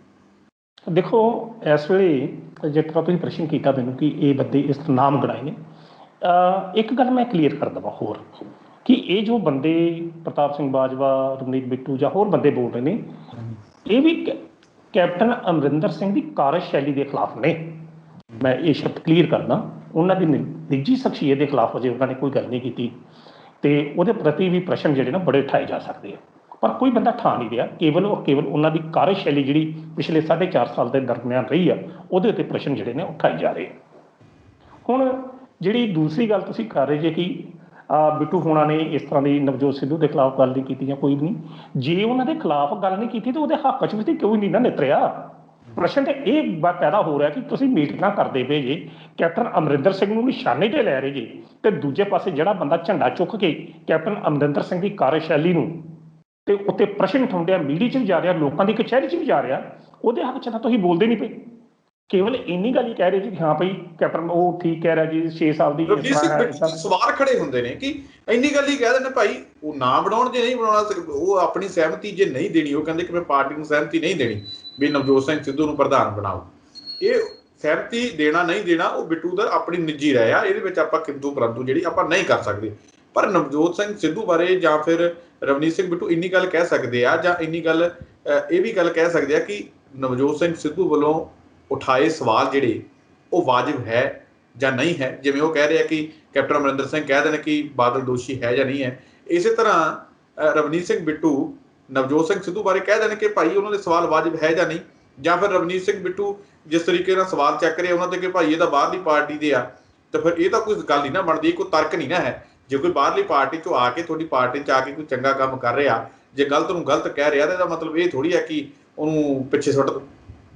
ਨਹੀਂ, ਇਹ ਗੱਲ ਕੇਵਲ ਦੂਜੀ ਗੱਲ ਇਹ ਵੀ ਹੈ, ਰਵਨੀਤ ਸਿੰਘ ਬਿੱਟੂ ਆਪਣੇ ਤੋਂ ਉਹਨਾਂ ਨੂੰ ਜੂਨੀਅਰ ਦੱਸ ਰਹੇ ਨੇ। ਸ਼ਾਇਦ ਰਵਨੀਤ ਸਿੰਘ ਬਿੱਟੂ ਇਹ ਗੱਲ ਭੁੱਲ ਗਏ ਕਿ ਉਹ ਤੁਹਾਡੇ ਤੋਂ ਦੁੱਗਣੀਆਂ ਚੋਣਾਂ ਜਿੱਤੇ ਹੋਏ ਨੇ ਨਵਜੋਤ ਸਿੰਘ ਸਿੱਧੂ। ਮੈਂ ਤੁਹਾਨੂੰ ਉਹ ਗੱਲ ਆ, ਤੁਸੀਂ ਰਵਨੀਤ ਬਿੱਟੂ ਦੀ ਗੱਲ ਹੀ ਕਿਉਂ ਕਰਦੇ ਜੀ? ਤੁਸੀਂ ਪ੍ਰਤਾਪ ਸਿੰਘ ਬਾਜਵਾ ਦੀ ਗੱਲ ਕਿਉਂ ਨਹੀਂ ਕਰਦੇ? ਉਹਨੇ ਵੀ ਕੋਈ ਸਟੇਟਮੈਂਟ ਇਸ ਤਰ੍ਹਾਂ ਦੀ ਨਹੀਂ ਦਿੱਤੀ। ਇੰਨੀ ਗੱਲ ਜ਼ਰੂਰ ਕਹਿ ਰਿਹਾ ਕਿ ਹਾਂਜੀ ਨਵਜੋਤ ਸਿੱਧੂ ਸਾਡਾ ਸਾਥੀ ਹੈ, ਪਰ ਪ੍ਰਤਾਪ ਸਿੰਘ ਬਾਜਵਾ ਖਿਲਾਫਤ ਨਹੀਂ ਨਾ ਕੀਤੀ। ਰਵਨੀਤ ਸਿੰਘ ਬਿੱਟੂ ਖਿਲਾਫਤ ਕਰ ਰਹੇ ਨੇ। ਜਿਹੜੀ ਉਹਦੀ ਰਵਨੀਤ ਸਿੰਘ ਬਿੱਟੂ ਦੀ ਜਿਹੜੀ ਖਿਲਾਫਤ ਆ, ਉਹ ਖਿਲਾਫਤ ਕੇਵਲ ਉਸਦੇ ਨਿੱਜੀ ਪੱਧਰ ਤੇ ਹੋ ਸਕਦੀ ਹੈ। ਮੈਂ ਉਹੀ ਤੁਹਾਨੂੰ ਕਹਿ ਰਿਹਾ ਨਾ, ਉਹੀ ਮੈਂ ਤੁਹਾਨੂੰ ਕਹਿ ਰਿਹਾ ਕਿ ਸਿਰਫ ਇਹੀ ਤਰਕ ਆ ਉਹਨਾਂ ਕੋਲੇ ਕਿ ਭਾਈ ਇਹ ਤਾਂ ਬਾਹਰੋਂ ਆਏ, ਬਸ ਹੋਰ ਕੋਈ ਹੈ ਹੀ ਨਹੀਂ। ਬਾਹਰੋਂ ਆਉਣ ਦੀ ਤੇ ਗੱਲ ਕੋਈ ਨਹੀਂ। ਫਿਰ ਤਾਂ ਇਹੋ ਜਿਹੇ ਪ੍ਰਸ਼ਨ ਕੈਪਟਨ ਅਮਰਿੰਦਰ ਸਿੰਘ ਹੋਣਾ ਤੇ ਵੀ ਉੱਠ ਸਕਦੇ ਆ। ਉਹਨਾਂ ਨੇ ਵੀ ਸ਼੍ਰੋਮਣੀ ਅਕਾਲੀ ਦਲ ਪੰਥਕ ਬਣਾਇਆ ਸੀ। ਸ਼ਾਇਦ ਤੁਹਾਨੂੰ ਸਮਝਣ ਤੇ ਗਲਤੀ ਲੱਗੀ। ਮੈਂ ਉਹੀ ਕਹਿ ਰਿਹਾ ਕਿ ਜਾਂ ਤਾਂ ਫਿਰ ਉਹ ਇੱਕ ਗੱਲ ਕਹਿ ਦੇਣ ਕਿ ਭਾਈ ਨਵਜੋਤ ਸਿੰਘ ਸਿੱਧੂ ਸਹੀ ਗੱਲ ਨਹੀਂ ਕਰ ਰਹੇ, ਨਵਜੋਤ ਸਿੰਘ ਸਿੱਧੂ ਪਾਰਟੀ ਦੇ ਖਿਲਾਫ ਜਾ ਕੇ ਗਲਤ ਗੱਲ ਕਰ ਰਹੇ ਨੇ, ਤੇ ਜਾਂ ਫਿਰ ਇਹ ਵੀ ਤਰਕ ਦੇਣਾ ਛੱਡ ਦੇਣ। ਤਰਕ ਤਾਂ ਕੋਈ ਬਣਦਾ ਨਹੀਂ ਨਾ ਵੀ ਇਹ ਬਾਹਰੋਂ ਆਏ ਦਾ ਕੀ ਮਤਲਬ ਹੋਇਆ? ਦੇਖੋ, ਰਵਨੀਤ ਬਿੱਟੂ ਦੀ ਨਾ ਇੱਕ ਸਮੱਸਿਆ ਰਹੀ ਹੈ, ਕਿਉਂਕਿ ਬੀਤੇ ਸਮੇਂ 'ਚੋਂ ਲੈ ਕੇ ਉਹ ਕਦੇ ਵੀ ਆਕਰਸ਼ਣ ਦਾ ਜਿਹੜਾ ਨਾ ਕੇਂਦਰ ਨਹੀਂ ਬਣ ਸਕਿਆ, ਨਾ ਹੀ ਆਪਣੀ ਕਾਰਜਸ਼ੈਲੀ ਕਰਕੇ ਤੇ ਨਾ ਹੀ ਕਦੇ ਆਪਣੀ ਬਿਆਨਬਾਜ਼ੀ ਕਰਕੇ। ਹੁਣ ਜੇਕਰ ਉਸ ਨੂੰ ਇਹੋ ਜਿਹਾ ਮੌਕਾ ਮਿਲਿਆ ਤਾਂ ਇਹ ਜ਼ਰੂਰੀ ਆ ਕਿ ਇੱਕ ਦੋ ਬਿਆਨ ਦੇ ਕੇ ਇਹੋ ਜਿਹੇ ਨੇਤਾ ਦੇ ਵਿਰੁੱਧ ਕਿ ਤੁਸੀਂ ਆਪਣੀ ਸਥਿਤੀ ਨੂੰ ਸਾਫ਼ ਸਪਸ਼ਟ ਕਰਨ ਦਾ ਲੋਕਾਂ ਦਾ ਚਰਚਾ ਦਾ ਵਿਸ਼ਾ ਬਣੋ।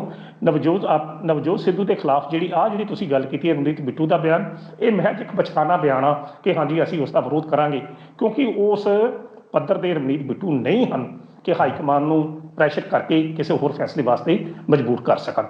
ਕਹਿਣ ਦੂਸਰੀ ਜਿਹੜੀ ਇੱਕ ਵੱਡੀ ਗੱਲ ਮੈਂ ਤੁਹਾਡੇ ਨਾਲ ਕਹਿਣੀ ਚਾਹਾਂਗਾ ਕਿ ਸ਼ਾਇਦ ਆਪਾਂ ਪਹਿਲਾਂ ਵੀ ਗੱਲ ਕੀਤੀ ਹੈ ਕਿ ਇਹ ਜਿੰਨੇ ਵੀ ਇਸ ਵੇਲੇ ਮੀਟਿੰਗਾਂ ਦਾ ਦੌਰ ਜਿਹੜਾ ਚੱਲਦਾ ਪਿਆ ਔਰ ਨਵਜੋਤ ਸਿੱਧੂ ਵੱਲੋਂ ਜੋ ਕਦਮ ਉਠਾਏ ਜਾ ਰਹੇ ਨੇ, ਜੋ ਟਵਿੱਟਰ ਦੀ ਜੰਗ ਹੋ ਰਹੀ ਹੈ, ਸ਼ਾਇਦ ਲੋਕਾਂ ਦਾ ਇਹ ਕਹਿਣਾ ਬੜੇ ਭਰੋਸੇਯੋਗ ਸੂਤਰਾਂ ਦੇ ਹਵਾਲੇ ਨਾਲ ਇੱਕ ਤੁਹਾਡੇ ਨਾਲ ਗੱਲ ਸ਼ੇਅਰ ਲੱਗਾ ਆਪਣੇ ਚੈਨਲ ਤੇ ਆਪਣੇ ਦਰਸ਼ਕਾਂ ਦਾ ਕਰਨ ਕਿ ਇਸ ਵਕਤ ਜਿੰਨੇ ਵੀ ਗਰੁੱਪ ਐਕਟਿਵ ਨੇ ਉਹਨਾਂ ਸਾਰਿਆਂ ਦਾ ਟਾਰਗੇਟ ਕੇਵਲ ਔਰ ਕੇਵਲ ਕੈਪਟਨ ਅਮਰਿੰਦਰ ਸਿੰਘ ਹੈ।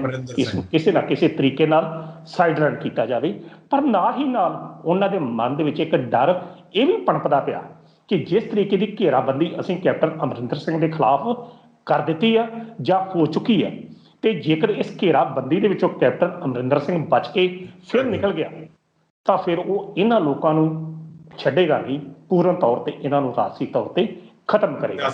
ਇਹ ਜਿਹੜਾ ਡਰ ਹੈ ਇਹੋ ਡਰ ਕਾਂਗਰਸ ਦੇ ਵਿਚਲੇ ਧੜਿਆਂ ਨੂੰ, ਵਰਕਰਾਂ ਨੂੰ, ਹਮਾਇਤੀਆਂ ਨੂੰ ਇਕੱਠੇ ਹੋਣ ਵਾਸਤੇ ਮਜਬੂਰ ਕਰਦਾ ਪਿਆ, ਕਿਉਂਕਿ ਇਸ ਵਕਤ ਕੇਵਲ ਔਰ ਕੇਵਲ 3 ਮੰਤਰੀ ਜਿਹੜੇ ਨੇ ਉਹ ਕੈਪਟਨ ਅਮਰਿੰਦਰ ਸਿੰਘ ਦੇ ਹੱਕ 'ਚ ਸ਼ਰੇਆਮ ਨਿਤਰੇ ਨੇ, ਜਿਨ੍ਹਾਂ ਵਿੱਚ ਸਾਧੂ ਸਿੰਘ ਧਰਮਸੋਤ, ਬ੍ਰਹਮ ਮਹਿੰਦਰਾ ਤੇ ਸ਼ਾਮ ਸੁੰਦਰ ਅਰੋੜਾ। ਇਹ ਵੀ ਤੁਸੀਂ ਦੱਸ ਦਿਓ ਕਿ ਇਹਨਾਂ ਦਾ ਆਪਣਾ ਆਧਾਰ ਕਿੰਨਾ ਕਾ, ਇਹ ਵੀ ਤੁਸੀਂ ਜ਼ਿਆਦਾ ਚੰਗੇ ਤਰੀਕੇ ਨਾਲ ਡਿਫਾਈਨ ਕਰ ਸਕਦੇ ਹੋ, ਕਿਉਂਕਿ ਇਹਨਾਂ ਦਾ ਆਧਾਰ ਜਿਹੜਾ ਕੇਵਲ ਇੱਕ MLA ਤੋਂ ਵੱਧ ਕੁਝ ਨਹੀਂ। ਤਾਂ ਸਾਧੂ ਸਿੰਘ ਧਰਮਸੋਤ ਦੀ ਆਪਣੀ ਮਜਬੂਰੀ ਹੈ ਕਿ ਉਹ ਕਿਸੇ ਵੀ ਸੂਰਜ ਕੈਪਟਨ ਤੋਂ ਸਾਈਡ ਲਾਈਨ ਨਹੀਂ ਹੋ ਸਕਦਾ। ਸ਼ਾਮ ਸੁੰਦਰ ਅਰੋੜੇ ਦਾ ਮੇਰਾ ਨਹੀਂ ਖਿਆਲ ਕਿ ਮੇਰੇ ਹਲਕੇ 'ਚ ਵੀ ਉਸ ਤਰ੍ਹਾਂ ਕਿਸੇ ਨੇ ਨਾਮ ਸੁਣਿਆ। ਸਾਧੂ ਸਿੰਘ ਧਰਮਸੋਤ ਦੇ ਕੈਪਟਨ ਦਾ ਸਾਥ ਛੱਡ ਦੇਣ, ਮੈਨੂੰ ਲੱਗਦਾ ਉਹਨੂੰ ਟਿਕਟ ਵੀ ਨਾ ਮਿਲੇ, ਜਿਹੋ ਜਿਹੀ ਪੋਜੀਸ਼ਨ ਬਣਦੀ ਪਈ ਹੈ। ਤਾਂ ਸੋ ਇਸ ਕਰਕੇ ਇਹ ਜਿਹੜੇ 3 ਮੰਤਰੀ ਨੇ ਉਹਨਾਂ ਦੇ ਦਿੱਤੇ ਗਏ ਬਿਆਨ ਕੈਪਟਨ ਅਮਰਿੰਦਰ ਸਿੰਘ ਦੀ ਸਥਿਤੀ ਦੇ ਵਿੱਚ ਸੁਧਾਰ ਨਹੀਂ ਕਰ ਸਕਦੇ, ਪਰ ਇਹਦੇ ਨਾਲ ਹੀ ਨਾਲ ਕੈਪਟਨ ਅਮਰਿੰਦਰ ਸਿੰਘ ਦੀ ਮੌਜੂਦਾ ਸਥਿਤੀ ਦੇ ਵਿੱਚ ਇੱਕ ਡਰ ਜਿਹੜਾ, ਇੱਕ ਸਹਿਮ ਜਿਹੜਾ ਉਹ ਦੂਜੇ ਵਿਧਾਇਕਾਂ, ਦੂਜੇ ਮੰਤਰੀਆਂ ਨੂੰ ਜ਼ਰੂਰ ਪਿਆ, ਜਿਹੜੇ ਇਸ ਵਕਤ ਅਜਿਹੀ ਘੇਰਾਬੰਦੀ ਕਰਨ ਵਾਸਤੇ ਮਜਬੂਰ ਨੇ ਕਿ ਜੇਕਰ ਹੁਣ ਇਹ ਸ਼ਿਕਾਰ ਕੀਤਾ ਜਾਵੇ ਤਾਂ ਪੂਰਨ ਤੌਰ ਤੇ ਇਸ ਨੂੰ ਖਤਮ ਕਰ ਦਿੱਤਾ ਜਾਵੇ, ਕਿਉਂਕਿ ਮੁੱਦਾ ਜਿਹੜਾ ਹੈ ਉਹ ਗੁਰੂ ਗ੍ਰੰਥ ਸਾਹਿਬ ਦੇ ਬੇਅਦਬੀ ਨਾਲ ਜੁੜਿਆ, ਕਿਉਂਕਿ ਪਹਿਲਾਂ ਮੁੱਦੇ ਕੁਝ ਹੋਰ ਤਰ੍ਹਾਂ ਦੇ ਜੁੜਦੇ ਰਹੇ ਆ। ਪਾਣੀ ਦਾ ਮਸਲਾ ਆ ਗਿਆ, ਰੁਜ਼ਗਾਰ, ਘਰ ਰੁਜ਼ਗਾਰ ਦੀ ਗੱਲ ਆ ਗਈ, ਬਿਜਲੀ ਦੇ ਬਿੱਲ ਆ ਗਏ, ਕਿਸਾਨਾਂ ਦਾ ਕਰਜ਼ਾ ਨਹੀਂ ਮਾਫ ਹੋਇਆ, ਇਹੋ ਜਿਹੇ ਮੁੱਦੇ ਚੱਲਦੇ ਰਹੇ ਨੇ। ਇਹੋ ਜਿਹੇ ਮੁੱਦਿਆਂ ਦੇ ਉੱਤੇ ਲੋਕ ਰਾਏ ਕਦੇ ਵੀ ਨਹੀਂ ਬਣੀ ਜਿਹੋ ਜਿਹੀ ਲੋਕ ਰਾਏ ਹੁਣ ਸ਼੍ਰੀ ਗੁਰੂ ਗ੍ਰੰਥ ਸਾਹਿਬ ਦੇ ਬੇਅਦਬੀ ਦੇ ਮਾਮਲੇ ਵਿੱਚ ਬਣੀ ਆ। ਔਰ ਇਸ ਮੁੱਦੇ ਤੇ ਕੈਪਟਨ ਅਮਰਿੰਦਰ ਸਿੰਘ ਬਿਲਕੁਲ ਬੇਬਸ ਆ ਰਿਹਾ, ਕਿਉਂਕਿ ਉਹਦੇ ਕੋਲ ਹੈ ਹੀ ਕੁਝ ਨਹੀਂ ਕਹਿਣ ਨੂੰ ਕਿ ਕਿਸ ਤਰੀਕੇ ਨਾਲ ਆਪਣਾ ਸੰਤੁਸ਼ਟ ਕਰੇ। ਜੇ ਅਕਾਲੀ ਦਲ ਤੋਂ ਬਾਅਦ, ਜੇ ਆਪਾਂ ਕਹਿ ਦਈਏ, ਜੇ ਅਕਾਲੀ ਦਲ ਤੋਂ ਬਾਅਦ ਇਸ ਮੁੱਦੇ ਤੇ ਕੋਈ ਫਸਦਾ ਜਾ ਰਿਹਾ ਜਾਂ ਕਿਸੇ ਨੂੰ ਵੱਡੇ ਪੱਧਰ ਤੇ ਨੁਕਸਾਨ ਹੋ ਰਿਹਾ ਤਾਂ ਉਹ ਸਿਰਫ ਔਰ ਸਿਰਫ ਕੈਪਟਨ ਅਮਰਿੰਦਰ ਸਿੰਘ ਨੇ। ਬਿਲਕੁਲ, ਇਸ ਗੱਲ 'ਚ ਤਾਂ ਕੋਈ ਆਪਾਂ ਪ੍ਰਸ਼ਨ ਚਿੰਨ੍ਹ ਲਾ ਹੀ ਨਹੀਂ ਸਕਦੇ। ਮੈਂ ਇੱਕ ਗੱਲ ਹੋਰ ਕਰਦਾ ਕਿ ਸ਼੍ਰੋਮਣੀ ਅਕਾਲੀ ਦਲ ਨੂੰ ਜਿਹੜਾ ਨੁਕਸਾਨ 2017 'ਚ ਹੋਣਾ ਹੀ ਹੋ ਗਿਆ ਬਸ। ਔਰ ਇਹ ਅੱਜ ਦੀ ਤਰੀਕ ਦੇ ਵਿੱਚ, ਜਿਸ ਤਰ੍ਹਾਂ ਅੱਜ ਤੋਂ ਕੁਝ ਸਮਾਂ ਪਹਿਲਾਂ ਕੈਪਟਨ ਅਮਰਿੰਦਰ ਸਿੰਘ ਹੁਣੀ ਸੋਚਦੇ ਸੀ ਕਿ ਮੈਦਾਨ ਬਿਲਕੁਲ ਸਾਫ਼ ਆ, ਸਭ ਤੋਂ ਵੱਡੀ ਸੱਟਬੈਕ ਦੇਖੋ, ਮੈਂ ਗੱਲ ਥੋੜ੍ਹੀ ਜਿਹੀ ਲੰਮੀ ਕਰਨ ਲੱਗਾ ਕਿ ਰਿਪੋਰਟ ਖਾਰਜ ਹੋਈ। ਰਿਪੋਰਟ ਕਿਹਨੇ ਪੇਸ਼ ਕੀਤੀ? ਕੰਵਰ ਵਿਜੇ ਪ੍ਰਤਾਪ ਸਿੰਘ ਨੇ। ਔਰ ਜਦੋਂ ਕੰਵਰ ਵਿਜੇ ਪ੍ਰਤਾਪ ਨੇ ਰਿਪੋਰਟ ਪੇਸ਼ ਕੀਤੀ, ਉਹਨੇ ਕਿਹਾ ਕੋਈ ਗੱਲ ਨਹੀਂ, ਰੱਦ ਹੋ ਗਈ ਹੈ, ਮੈਂ ਕੁਝ ਨਹੀਂ ਕਰਾਂਗਾ, ਉਹ ਪਰਮਾਤਮਾ ਦੇਖੇਗਾ। ਤੇ ਜੇ ਹੁਣ ਅਕਾਲ ਪੁਰਖ ਨੇ, ਜੇ ਉਸ ਪਰਮਾਤਮਾ ਨੇ ਦੇਖਿਆ, ਦੇਖੋ ਸਥਿਤੀਆਂ ਕਿਹੋ ਜਿਹੀਆਂ ਬਣ ਗਈਆਂ। ਕੈਪਟਨ ਅਮਰਿੰਦਰ ਸਿੰਘ ਹੋਣਾ ਨੇ ਕਦੇ ਸੁਪਨੇ 'ਚ ਵੀ ਨਹੀਂ ਸੋਚਿਆ ਹੋਏਗਾ ਕਿ SIT ਦੀ ਰਿਪੋਰਟ ਰੱਦ ਹੋਣ ਦਾ ਜਿਹੜਾ ਮਰਿਆ ਸਾਪਾ ਉਹਨਾਂ ਦੇ ਗਲ ਵਿੱਚ ਪੈ ਜਾਏਗਾ। ਉਹਨਾਂ ਨੂੰ ਪਤਾ ਨਹੀਂ ਲੱਗੇਗਾ ਕਿ ਇਸ ਨੂੰ ਮੈਂ ਲਾ ਕੇ ਕਿਸ ਤਰੀਕੇ ਨਾਲ ਨਿਸਤਾਰਾ ਕਰਨਾ। ਤੁਹਾਡੀ ਗੱਲ ਬਿਲਕੁਲ ਦਰੁਸਤ ਹੈ ਕਿ ਸਭ ਤੋਂ ਜ਼ਿਆਦਾ ਨੁਕਸਾਨ ਅਜੇ ਸ਼੍ਰੋਮਣੀ ਅਕਾਲੀ ਦਲ ਨੂੰ ਨਹੀਂ ਜੇ ਹੋਇਆ ਜਿੰਨਾ ਕੈਪਟਨ ਅਮਰਿੰਦਰ ਸਿੰਘ ਦੀ ਨਿੱਜੀ ਸ਼ਖਸੀਅਤ ਨੂੰ ਹੋਇਆ। ਬਤਾਓ ਮੁੱਖ ਮੰਤਰੀ ਕਿ ਉਹ ਆਪਣੀ ਜ਼ਿੰਮੇਵਾਰੀ ਨਿਭਾਉਣ ਦੇ ਵਿੱਚ ਅਸਫਲ ਰਹੇ ਨੇ। ਉਹਨਾਂ ਵਾਸਤੇ ਕਿਹੋ ਜਿਹੇ ਵਿਸ਼ੇਸ਼ਣ ਜਿਹੜੇ ਨੇ ਨਾਕਾਬਲੇ, ਜਿਸ ਤਰ੍ਹਾਂ ਪਿੱਛੇ ਵਰਤੇ ਗਏ ਨੇ ਨਵਜੋਤ ਸਿੱਧੂ ਵੱਲੋਂ। ਔਰ ਜਿਹੜਾ ਪਿੱਛੇ ਕੱਲ੍ਹ ਦਾ ਇੱਕ ਟਵੀਟ ਸੀ ਕਿ ਗੁਰੂ ਤੋਂ ਬੇਮੁਖ ਹੋਇਆ, ਹਾਲਾਂਕਿ ਇਹੋ ਜਿਹੇ ਟਵੀਟ ਜਿਹੜੇ ਨੇ ਬੜੇ ਖਤਰਨਾਕ ਸ਼ਬਦਾਵਲੀ ਵਾਲੇ ਨੇ। ਔਰ ਕੈਪਟਨ ਅਮਰਿੰਦਰ ਸਿੰਘ ਵੱਲੋਂ ਇਹਨਾਂ ਦਾ ਕੋਈ ਵੀ ਜਵਾਬ ਨਹੀਂ ਦਿੱਤਾ ਜਾ ਰਿਹਾ, ਕਿਉਂਕਿ ਉਹਨਾਂ ਕੋਲ ਜਵਾਬ ਦੇਣ ਵਾਸਤੇ ਕੁਝ ਬਚਿਆ ਹੀ ਨਹੀਂ ਹੈ। ਸੋ ਕਹਿਣ ਦਾ ਅਰਥ ਇਹ ਆ ਕਿ ਇਸ ਵੇਲੇ ਇਹ ਜਿਹੜੀਆਂ ਗੁਪਤ ਮੀਟਿੰਗਾਂ ਦਾ ਦੌਰ ਆ, ਕੇਵਲ ਔਰ ਕੇਵਲ ਆਪਣਾ ਪ੍ਰੈਸ਼ਰ ਵਧਾਉਣ ਨੂੰ ਆ ਕਿ ਅਸੀਂ ਆਪਣਾ ਭਾਰ ਵਧਾਈਏ। ਤੇ ਆਪਣੇ ਵਿਸ਼ੇ ਨੂੰ ਮੈਂ ਸਮਾਪਤ ਕਰਨ ਵਾਲਾ ਕਿ ਆਪਣਾ ਭਾਰ ਵਧਾਈਏ। ਕੱਲ੍ਹ ਨੂੰ ਜੇਕਰ ਸਥਿਤੀਆਂ ਕੁਝ ਉੱਧਰ ਦੀਆਂ ਬਣਦੀਆਂ ਨੇ, ਕੁਝ ਉੱਧਰ ਦੀਆਂ ਬਣਦੀਆਂ ਨੇ, ਤਾਂ ਸਾਡਾ ਜ਼ਿਕਰ ਵੀ ਜਿਹੜਾ ਦੋਵੇਂ ਪਾਸੇ ਜਿਹੜਾ ਸਾਡੇ ਲੱਡੂ ਹੱਥ 'ਚ ਆ ਜਾਵੇ, ਲੱਡੂ ਹੱਥ 'ਚ ਆ ਜੇ। ਕੇਵਲ ਉਹ ਕੇਵਲ ਇਹਨਾਂ ਮੀਟਿੰਗਾਂ ਦਾ ਇਹ ਮੰਤਵ ਆ। ਬਾਕੀ ਗੁਪਤ ਕੁਝ ਨਹੀਂ ਹੁੰਦਾ। ਗੁਪਤ ਕੇਵਲ ਨਾਮ ਸ਼ਬਦ ਜ਼ਰੂਰ ਗੁਪਤ ਹੈ, ਅਜੇ ਅੱਜ ਵੀ ਸ਼ਾਮ ਦੇ ਦੌਰ ਤੋਂ ਪਤਾ ਨਹੀਂ ਹੋਰ ਕਿਹੜੀ ਗੁਪਤ ਮੀਟਿੰਗ ਹੋਣੀ ਆ। ਗੁਪਤ ਮੀਟਿੰਗ ਬਾਅਦ 'ਚ ਹੁੰਦੀ ਹੈ, ਪਹਿਲਾਂ ਪਹੁੰਚ ਜਾਂਦੀ ਆ। ਉਹ ਤਾਂ ਭਗਵੰਤ ਮਾਨ ਵੀ ਕਹਿੰਦੇ ਨੇ ਕਿ ਦੁਬਈ 'ਚ ਜਿਹੜੀ ਗੁਪਤ ਮੀਟਿੰਗ ਹੋਈ ਸੀ ਕੈਪਟਨ ਅਮਰਿੰਦਰ ਸਿੰਘ, ਉਹਦਾ ਏਜੰਡੇ ਤੇ ਪੂਰਾ ਚੱਲਦੇ ਪਏ ਨੇ। ਹੁਣ ਜੇ ਦੁਬਈ 'ਚ ਮੀਟਿੰਗ ਭਗਵੰਤ ਮਾਨ ਨੂੰ ਪਤਾ ਲੱਗ ਗਿਆ ਗੁਪਤ ਮੀਟਿੰਗ ਹੋਈ, ਤਾਂ ਫਿਰ ਗੁਪਤ ਕਾਹਦੀ ਰਹਿ ਗਈ, ਗੁਪਤ ਕਾਹਦੀ ਰਹਿ ਗਈ। ਸੋ ਇਹੋ ਜਿਹੇ ਜਿਹੜੇ ਸ਼ਬਦ ਨੇ ਇਹ ਸਿਰਫ ਠਾਏ ਜਾਂਦੇ ਨੇ। ਬਾਕੀ ਤੁਹਾਡੀ ਗੱਲ ਬਿਲਕੁਲ ਦਰੁਸਤ ਆ ਕਿ ਜੋ ਕੁਝ ਹੋ ਰਿਹਾ ਇਹ ਕੇਵਲ ਆਪਣਾ ਭਾਰ ਵਧਾਉਣ ਨੂੰ। ਇਹ ਮਤ ਸੋਚੋ ਕਿ ਨਵਜੋਤ ਸਿੱਧੂ ਦੇ ਕਾਫਲੇ ਦੇ ਵਿੱਚ ਲੋਕ ਸ਼ਾਮਲ ਹੋ ਰਹੇ ਨੇ। ਜੇ ਸ਼ਾਮਲ ਹੋਣੇ ਤਾਂ ਕਲੀਅਰ ਕੱਟ ਹੋਣ, ਪਰ ਉਹ ਸਥਿਤੀਆਂ ਸ਼ਾਇਦ ਆਉਂਦਿਆਂ ਦਿਨਾਂ 'ਚ ਸਾਫ਼ ਹੋ ਜਾਣਗੀਆਂ ਕਿ ਮੌਜੂਦਾ ਕਾਂਗਰਸ ਪਾਰਟੀ ਦੀ ਸਥਿਤੀ ਕੀ ਹੈ। ਕਾਨਕੀ ਸਾਹਿਬ, ਤੁਸੀਂ ਸਾਡੇ ਨਾਲ ਪ੍ਰੋਗਰਾਮ ਦੇ ਵਿੱਚ ਜੁੜੇ, ਅਹਿਮ ਮੁੱਦੇ ਤੇ ਗੱਲਬਾਤ ਕੀਤੀ, ਤੁਹਾਡਾ ਬਹੁਤ ਬਹੁਤ ਧੰਨਵਾਦ ਜੀ। ਧੰਨਵਾਦ ਜੀ। ਤਾਂ ਸਰ ਪ੍ਰੋਫੈਸਰ ਮਨਜੀਤ ਸਿੰਘ ਅਣਖੀ ਸਾਹਿਬ, ਜਿਨ੍ਹਾਂ ਦੇ ਵੱਲੋਂ ਇਸ ਪੂਰੇ ਮਾਮਲੇ ਦੇ ਉੱਪਰ ਸਾਡੇ ਨਾਲ ਗੱਲਬਾਤ ਕੀਤੀ ਗਈ, ਵਿਸਤਾਰਪੂਰਵਕ ਚਰਚਾ ਕੀਤੀ ਗਈ, ਆਪਣੇ ਵਿਚਾਰ ਦਿੱਤੇ ਗਏ। ਉਮੀਦ ਕਰਦੇ ਹਾਂ ਕਿ ਅਣਖੀ ਸਾਹਿਬ ਉਹਨਾਂ ਦੇ ਵਿਚਾਰ ਜਿਹੜੇ ਆ ਤੁਹਾਨੂੰ ਜ਼ਰੂਰ ਪਸੰਦ ਆਏ ਹੋਣਗੇ। ਦੁਬਾਰਾ ਫਿਰ ਮਿਲਾਂਗੇ ਇਸ ਪ੍ਰੋਗਰਾਮ ਦੇ ਵਿੱਚ, ਤਦ ਤੱਕ ਲਈ ਦਿਓ ਇਜਾਜ਼ਤ। ਧੰਨਵਾਦ।